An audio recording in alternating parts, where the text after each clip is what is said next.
Buenas tardes, ¿qué tal? Qué gusto. Seguimos con el Book Fest USIL.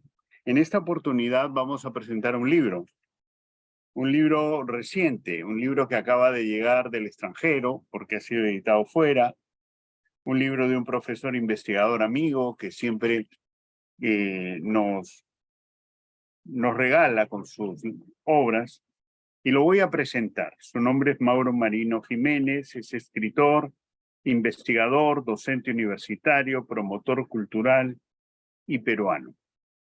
Es doctor en filología, con mención cum laude por la Universidad Nacional de Educación a Distancia, UNED, España. Ha publicado 25 libros sobre investigación, creación literaria, textos universitarios y desarrollo de personas. Actualmente trabaja como docente investigador en la Universidad San Ignacio de Loyola, coordinador del Grupo de Investigación, Comunicación, Cultura y Sociedad Digital, Comunica Digital, y también en International Partner en la European Corporation in Science and Technology, COST. Su texto, que hoy día palabras que no encontraron su fuego, es verdaderamente un apetitoso libro de microrrelatos. Le damos las gracias a Mauro, gran amigo de estos jueves culturales, gran amigo de todas las reuniones que nosotros hacemos y generoso porque tiene una sorpresa que quiero que él mismo la diga. Es decir, que a todos los que estamos acá, con excepción de quien habla, no va a recibir con un sorteo un libro de los que están, ¿no? Los que están acá. Así que con un aplauso virtual lo recibimos a Mauro. Sabemos que él es muy serio en sus trabajos, pero ese es un trabajo de creación.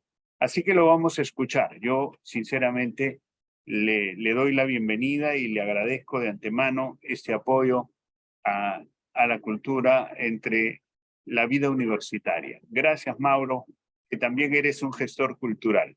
Adelante.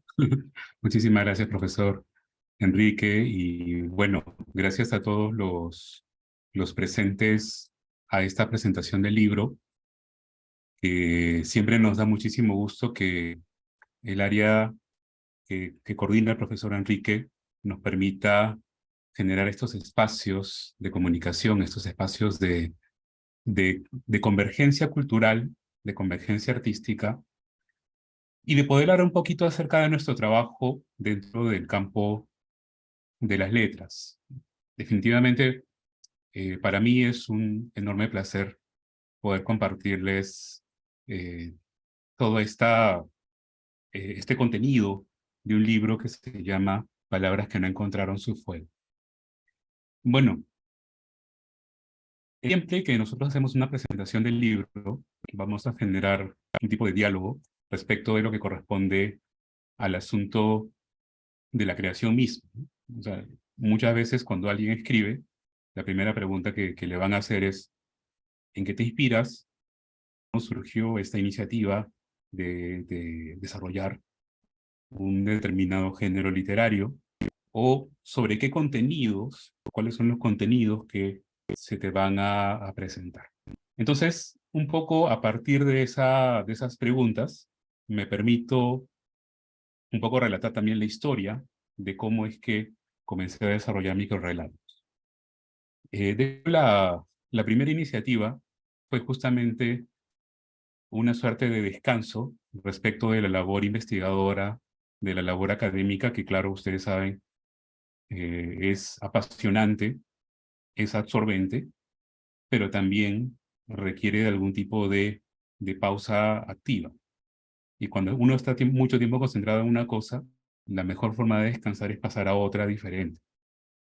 Entonces, yo les digo, año 2017, estaba trabajando en la tesis doctoral, ¿no?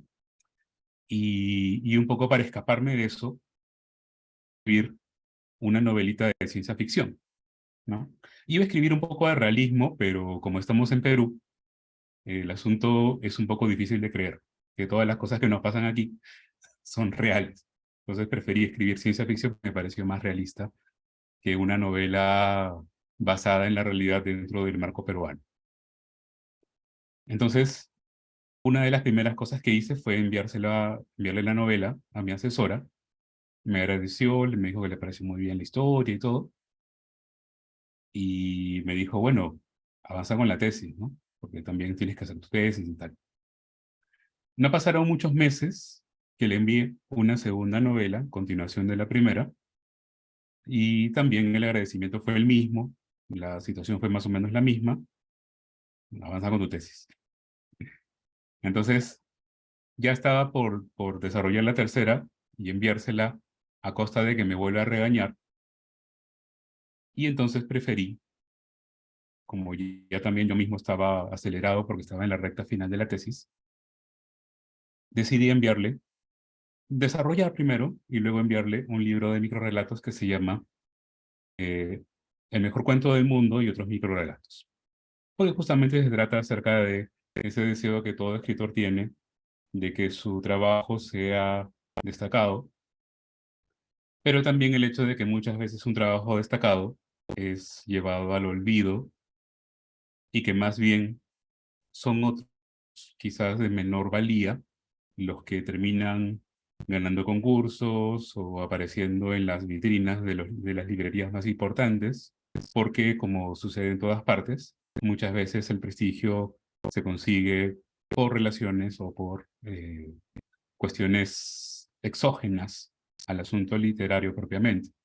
De hecho, esa es una crítica que se le hace también a varios escritores porque la idea de crear muchas veces los absorbe tanto que luego se olvidan de la idea de divulgar, de difundir, de transmitir su trabajo a otros espacios. Entonces, se queda un poquito coja esta idea de producir, desarrollar un producto que está hecho para muchas personas o para un grupo de personas determinadas y al final no hacer el esfuerzo o no dedicar estrategias, tiempo, recursos a difundir este trabajo. El hecho de estar en una universidad para mí, por ejemplo, es una ventaja, ¿no? De tener cierta invitación, cierta llegada, ¿no? De parte de profesor Enrique, del equipo de la biblioteca, que siempre están desarrollando activamente la promoción cultural, hace que esto sea mucho más sencillo. Sin embargo, lo normal, lo cotidiano, es encontrar gente que escribe y que no tiene plataformas de difusión. Entonces, de eso va un poquito la historia del mejor cuento del mundo y otros microrelatos.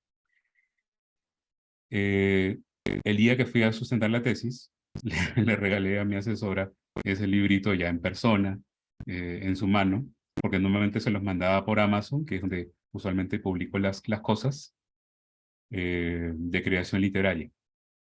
Entonces, este es un pequeño libro también, porque sé que a la gente le gustan los regalos, que es justamente el hecho de que durante estos días, desde el día de hoy hasta el 30 de abril, puede descargar gratuitamente el libro en Amazon en formato virtual. Lo descargan una vez y ya queda de frente para sus bibliotecas, ¿no? Entonces, si yo descargué mi propio libro, ¿no? Ahí le dan para comprar en un clic a $0 y luego, ¿no? Dice, ya compraste ese artículo y luego aparece en esta biblioteca, ¿no? Cuando ustedes descargan un libro en Amazon, luego lo pueden revisar en esta biblioteca, ¿no? Donde están.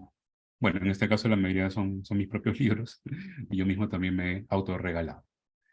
Entonces, en paralelo también he estado trabajando con poesía.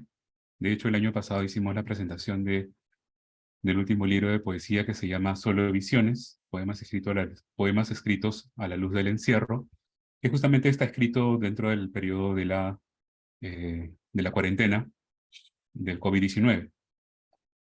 Y palabras que no encontraron su fuego, un poco que han surgido en paralelo justamente a este último libro de poesía.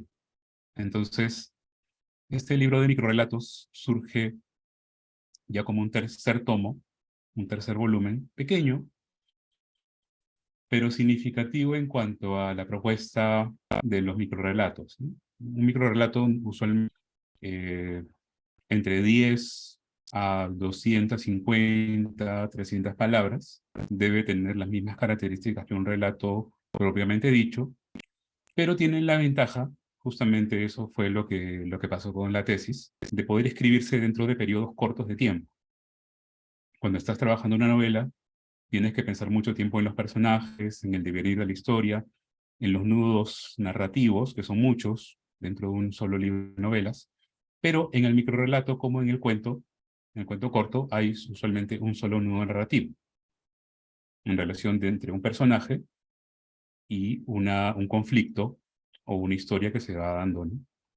Y en algunos casos, dos personajes, porque a veces una historia, como va a pasar en muchos cuentos de este libro, van a estar desde el punto de vista de un personaje, pero luego se trasladan a otro que también tenía, obviamente, su nudo narrativo, su conflicto. Entonces, el trabajo suele estar más enfocado en la parte de corrección, en un microrrelato, y en el desarrollo de una propuesta que sea consistente, extensión, a repartición de los tres elementos básicos de una narrativa, ¿no? Que vienen a ser la introducción, el desarrollo y la conclusión, que es la historia aristotélica por antonomasia. Aunque también es cierto, pueden darse cuentos que se desarrollan in media res, ¿no? Y en medio de la acción se va a deducir que esta historia fue desarrollada dentro del nudo, o sea, empieza ya en el nudo, tiene un desenlace y quizás implícitamente va a tener también una introducción. No se supone que debe estar un inicio y media res dentro de un microrrelato porque es un texto corto, se puede leer de un tirón, pero da gusto también hacer ese tipo de cosas, ese tipo de ensayos. Entonces, de alguna manera también el estar escribiendo frecuentemente a lo largo de mucho tiempo hace que algunas cosas mejoren o empeoren también, ¿no? De repente, la inspiración que uno tiene a la hora de desarrollar una historia eh, va cambiando con la edad, con el tiempo, con el estado de ánimo. Algunas veces se vuelven más interesantes, otras veces menos interesantes, pero lo que suele mejorar es un poco la técnica, ¿no? La forma en que cuentas las historias ya no va a ser la misma, no va a ser tan lineal, va a ser un poquito más compleja o más sofisticada, y eso hace que las historias tengan también más interés para la crítica. Entonces, también eso va a ser importante de mencionar a lo largo de estas historias, que incluso hay una que no voy a mencionar dentro de esta presentación, pero que está dentro del libro.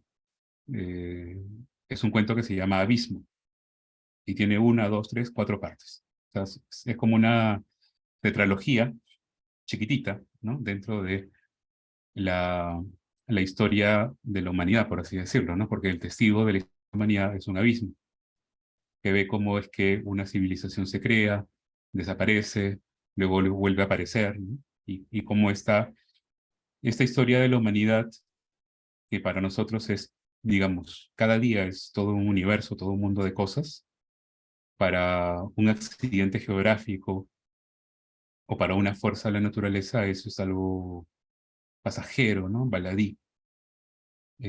Como nuestras huellas, de alguna manera, se van borrando en la medida que ya no nos recuerdan o que ya no queda, digamos, testimonio de este proceso. Entonces, es bien interesante.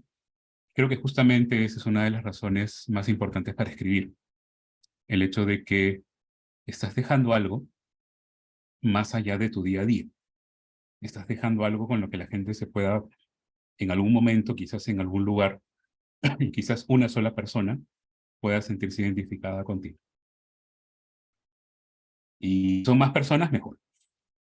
Pero en principio se trata de escribir para alguien que te va a leer y que de alguna manera algo en esta persona va a ser movilizado, ¿no? Emocionalmente, quizás cognitivamente, ¿no? Y si es una combinación de las dos cosas, mejor, ¿no? Porque de eso va un poco también el asunto de escribir, ¿no? De desafiarse. Este es este es el primer cuento, microrrelato, es el más largo en realidad de los microrrelatos que está en el libro, y que también es objeto de cierta crítica, ¿no?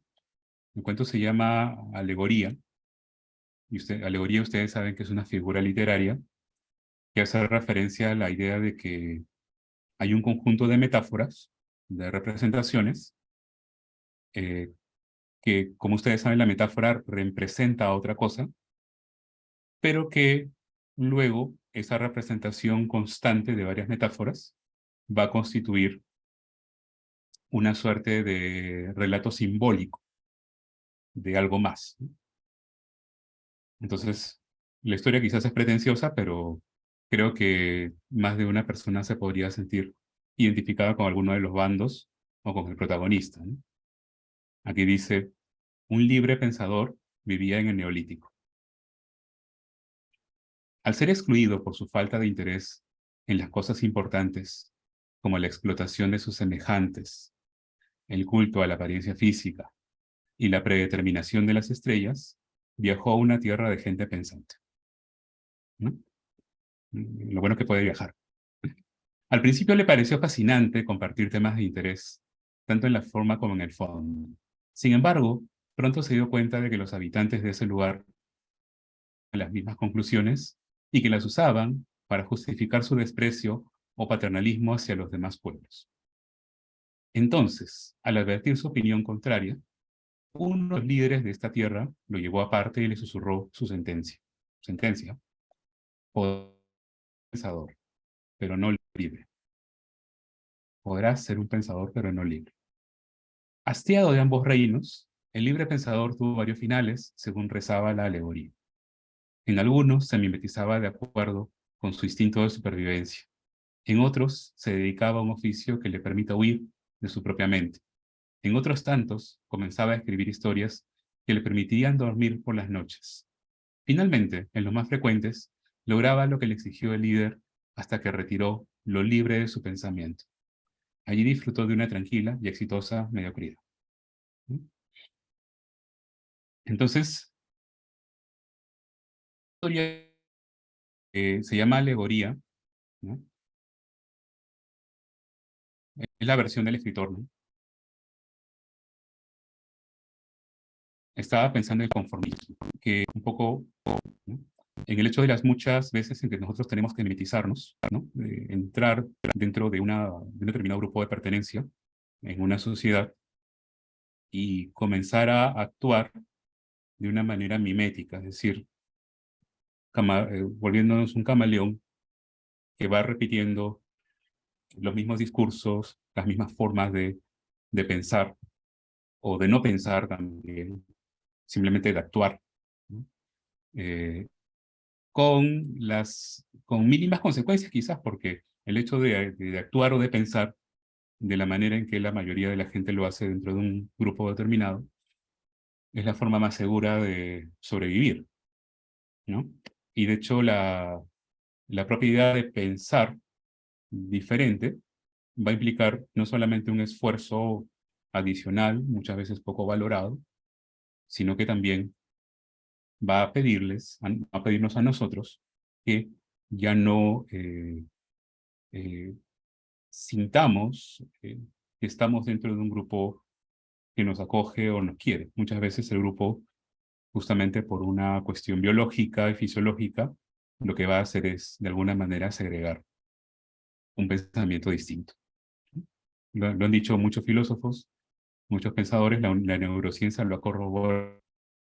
Pensar quizás es un acto subversivo dentro de una sociedad, porque obliga a que las personas nos den la contra, o nosotros demos la contra, y estemos en una encrucijada entre la adaptación, ¿no? Pasiva y digamos, y el aislamiento o la soledad en algunos casos, ¿no? Y entonces, cuando hablamos de sociedades, podríamos hablar de cuentos como este, ¿no? Señalética. Una señal de tránsito se rompió y acabó señalando hacia abajo, ¿no? Como cuando alguien golpea un poste y la señal se mueve, se pone chueca y apunta hacia abajo, ¿no? Al cabo de 3 años, y gracias a una excelente campaña de concientización política y social, el alcalde consiguió lo que los ciudadanos habían demandado por todos los medios. Expropiar un barrio residencial, demoler los edificios, cavar un túnel de 10 kilómetros para vehículos pesados y conseguir coherencia para que un colosal agujero de cemento justifique dicho cartel, ¿no? Fue la primera y más notable obra de una infraestructura infructuosa carrera política. Y esto también, ¿no? Cuando las personas, eh, los representantes políticos muchas veces actúan o, o señalan con la coyuntura o según el populismo, ¿no? Ustedes saben que el populismo es uno de nuestros grandes problemas, porque justamente se enfoca en desarrollar alternativas o soluciones que no son soluciones reales, sino que son cosas que parecen en un momento determinado, en una situación determinada, son populares, compran votos, ¿no? O atraen votos, atraen seguidores, y estos seguidores precisamente identificados temporal o coyunturalmente, no importa, con el político y terminan votando por él o por ella. Y tenemos que lo que es una muy mala medida, es adoptada como una medida extraordinaria. Entonces de eso también va un poco el asunto. Aquí tenemos otro que es extinción, ¿no? Estamos yendo un poco hacia abajo, ¿no? Dice, una sociedad endogámica, la palabra endogámica quiere decir homogénea, ¿no? Homogénea y que se relaciona básicamente consigo mismo, ¿no? Como sucedía con la realeza en la Edad Media.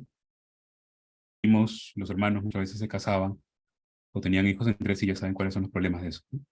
Una sociedad endogámica se reservó los mejores puestos, las mejores pompas, las mayores ganancias y la más extraordinaria explotación de sus esclavos, ¿no? Cuando sus ideas fueron incorrectas, acusaron a sus subordinados de mala praxis. Cuando sus objetivos fallaron, denunciaron la falta de compromiso de sus esclavos.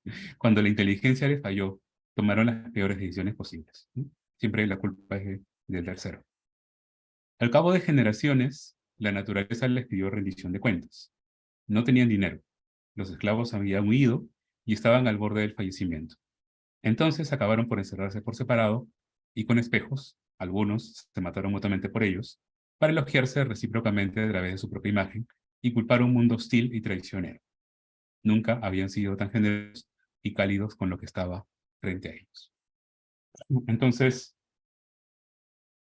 muchas veces el ser humano actúa así también. Actúa con egoísmo, actúa victimizándose, culpando a otros y muchas veces termina cayendo hasta el final de sus días, hasta el último día, en un engaño personal o colectivo, ¿no? Dependiendo de cómo lo veamos nosotros. Prudencia. El primer pétalo era un sí, el segundo un no, el tercero otro sí. Al llegar a la 10ª flor, reparó en que las cuentas siempre terminaban impares, ¿no? La clásica de me quiere, no me quiere, ¿no? Pero no se dice de qué está sacando los pétalos de la flor. Solo le quedaron 2 opciones: huir del destino elegido por el reino vegetal o confesar su delito ante las autoridades, ¿no? Y hablamos de delito. 15 años después, sus amigos lo recibieron con flores vistosas y horrorosamente familiares. Sin embargo, ya estaba listo. Tuvo el cuidado de no dejar testigos y aplacar su conciencia sembrando hermosos jardines. Dejó a la imaginación las posibles acciones de este personaje, ¿no? ¿Qué estaba haciendo realmente? Lo dejó a su imaginación. Esto es algo que pasa mucho en las relaciones también. Ahínco, ¿no? Esta vez la soledad eligió a otro acompañante, pero este era muy torpe en la mesa, muy ruidoso en la cama y demasiado optimista en la vida, ¿sí? Demasiado optimista. Como no quiso lastimarlo, perdón, decidió tratarlo con crueldad, pero la tenacidad y confianza de su acompañante eran de hierro. Así que optó por serle infiel y dejar suficientes indicios de ello, que la descubriera, se sintiera traicionado y la deje. Sin embargo, tampoco era muy listo para hacer suposiciones. Finalmente, ante la transparencia y bondad de este extraño, comenzó a hablarle de sus días y noches. Le abrió su corazón y le compartió las razones por las que había estado sola tanto tiempo. Él no entendió lo que decía, pero decidió quedarse porque disfrutaba el sonido de su voz, el olor de su cabello y la forma en que comenzó a sonreírle. Pero también se quedó porque ella siempre le había pedido ayuda en sus sueños. Y es que a veces no lo merecemos, pero estamos con alguien que nos cambia la vida. Y no sabemos por qué, y no sabemos en qué manera esto va a ocurrir. Simplemente ocurre, pasa, ¿no? Y es maravilloso que pase. Bueno, colofón. Hace mucho tiempo, la gente se fue reduciendo de tamaño. Lo mismo pasó con las casas, los edificios y todas las calles.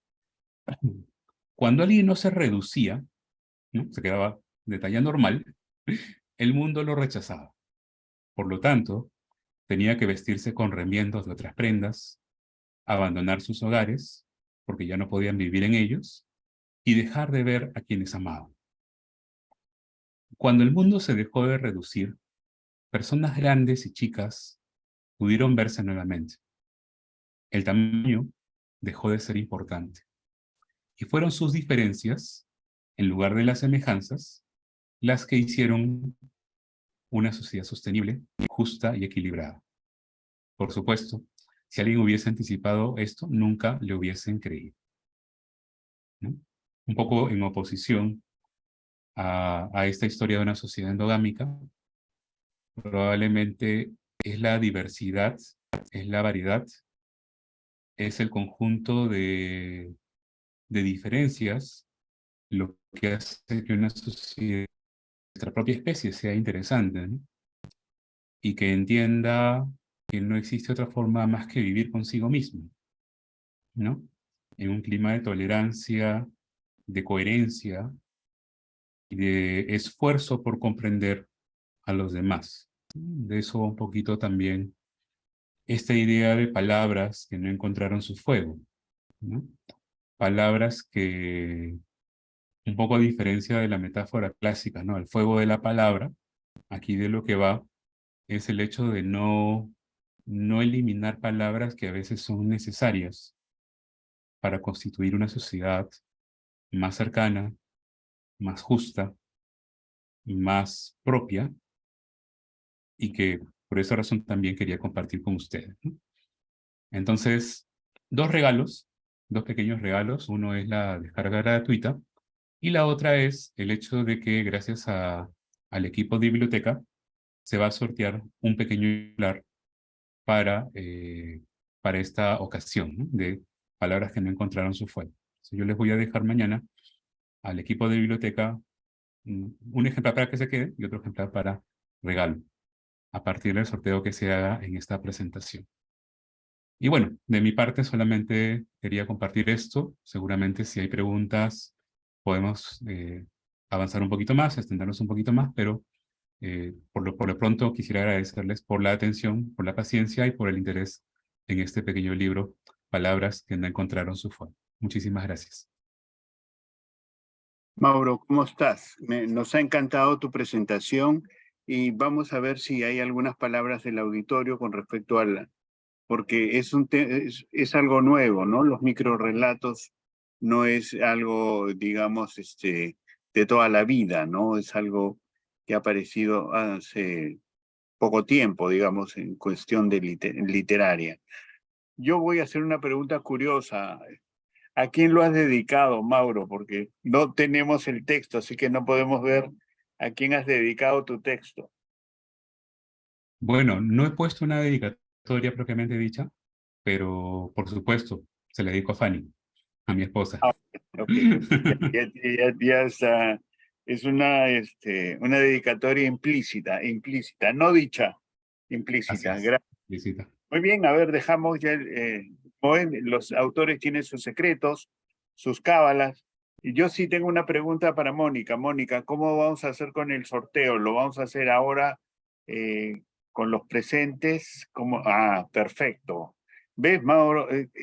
Son unos genios los de Sistema de Bibliotecas. Miren, ahí están los Qué lindo. nombres. Muy bien. Muy bien, Mónica. Tú eres la que diriges esto.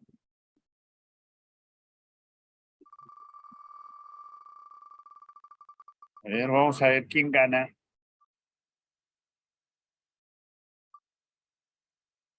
Jimena. Jimena, ¿no? Como verán ustedes, es Bravo. Jimena. Jimena ha salido verdaderamente beneficiada con este libro de recién llegado de Amazon, así que la felicitamos, estamos envidiosos. Ella va a tener en físico, no todavía somos lo del físico. Claro, el ebook ya va a desplazar al físico, pero por el momento no. Muy bien. ¿Alguna cuestión más, Mauro, que nos quieras contar de tu producción? ¿Estás preparando otra cosa?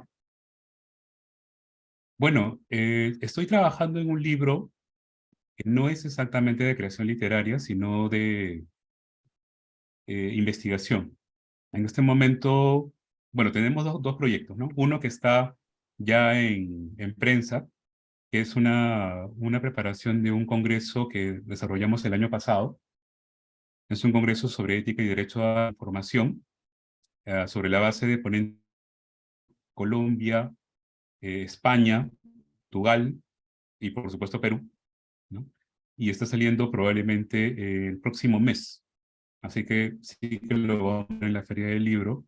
Y aparte también va a participar en un evento que es el Salón del Libro Universitario el día jueves próximo. Ahí vamos a estar con el decano de la Facultad de Comunicaciones.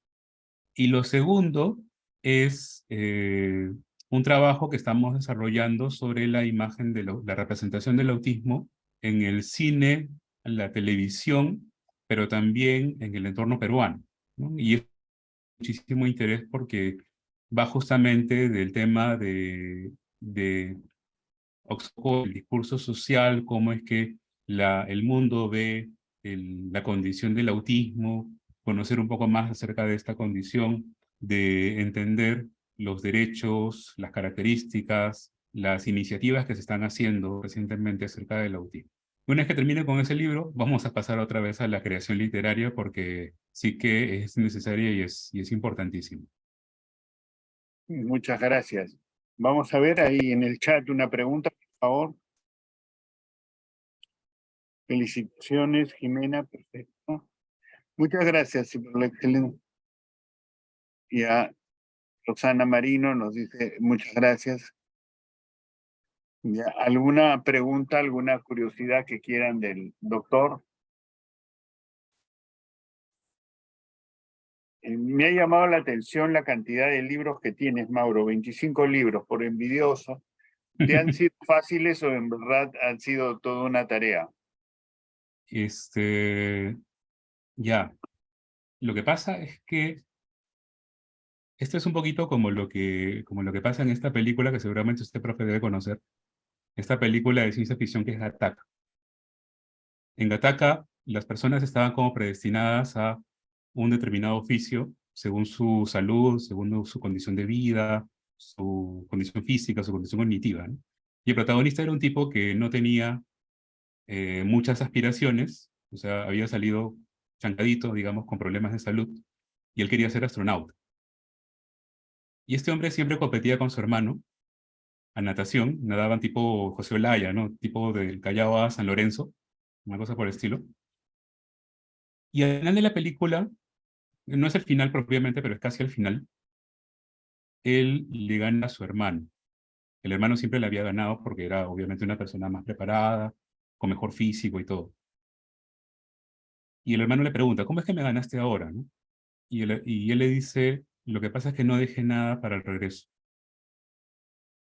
Entonces, cada libro, en algunos casos, bueno, en mi caso, cada artículo, cada libro, es un poco esa. Yo pienso en el libro, estoy haciendo como si no pudiese escribir nada más después, ¿no? Gracias a Dios que sí voy a poder escribir otra cosa después, pero me convenzo a mí mismo de que este es quizás el último libro que escriba, o este es el último artículo que escriba. Y entonces le tengo que poner punche, le tengo que poner ganas, le tengo que poner mi corazón a lo que estoy haciendo. Y cuando sale, pues es un gran alivio poder luego disfrutar de su existencia y del hecho de que este libro finalmente me va a ayudar para el siguiente o para el que va a venir después. Mauro, te damos el agradecimiento del sistema de bibliotecas en esta semana del libro. Ha sido una semana muy lujosa. Estamos teniendo, todavía no termina. Mañana hay algo de Vallejo, ¿no? Tú sabes que nosotros tenemos algo que orgullecernos, que es que el Cholo Vallejo es peruano, ¿no? Y tiene una inmensa, ¿no? Una inmensa importancia a nivel mundial. Un profesor querido nos va a dar sus aportes sobre eso.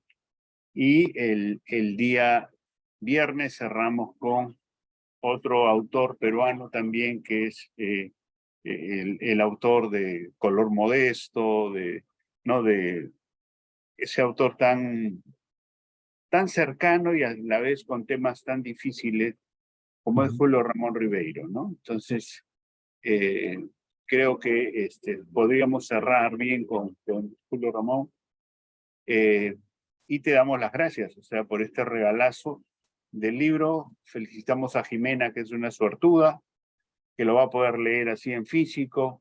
Los otros también, porque tú nos has dado, y al final quisiera que pongas lo que pusiste para que ellos puedan, de nuevo, ¿no? Tu pantalla, para que puedan adquirirlo, por favor, ¿sí? Para que puedan leerlo y no se queden con las ganas.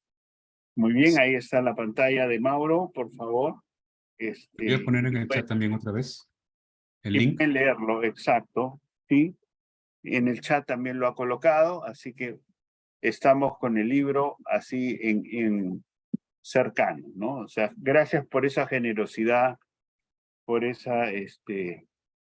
por ser tan maestro, y también te agradecemos por tu gentileza de venir a los miércoles de cultura y estar con nosotros festejando el libro. Esto es toda una acción con la editorial de la universidad, que también te da las gracias, querido Mauro. Bueno, todos hemos escuchado 3 relatos, pueden seguirlo leyendo gracias a Mauro, que nos da el enlace, y podemos ahí seguir leyendo, y son chiquititos, no nos va a quitar mucho tiempo, con un adicional que nos va a hacer pensar, ¿no? Porque también deja para pensar, Mauro. No sabemos qué le pasa a ese señor, que al final, ¿no? El de las flores, ¿no? El de las flores, el de los pétalos, ¿no? El de los Gracias pétalos. por hacernos pensar, ¿no? Y no ser como Walt Disney, ¿no? Que nada, no hay nada, ya está todo resuelto, ¿no? Ya está todo hecho. Gracias, Sí. Mauro. Agradecemos a Mónica, agradecemos a Susana, agradecemos a todos que nos han podido hacer llegar esta reunión fantástica. Y déjame que tome yo una foto, por favor, porque eso es buenísimo. Tú sabes que no quiero que esto se olvide. Permíteme.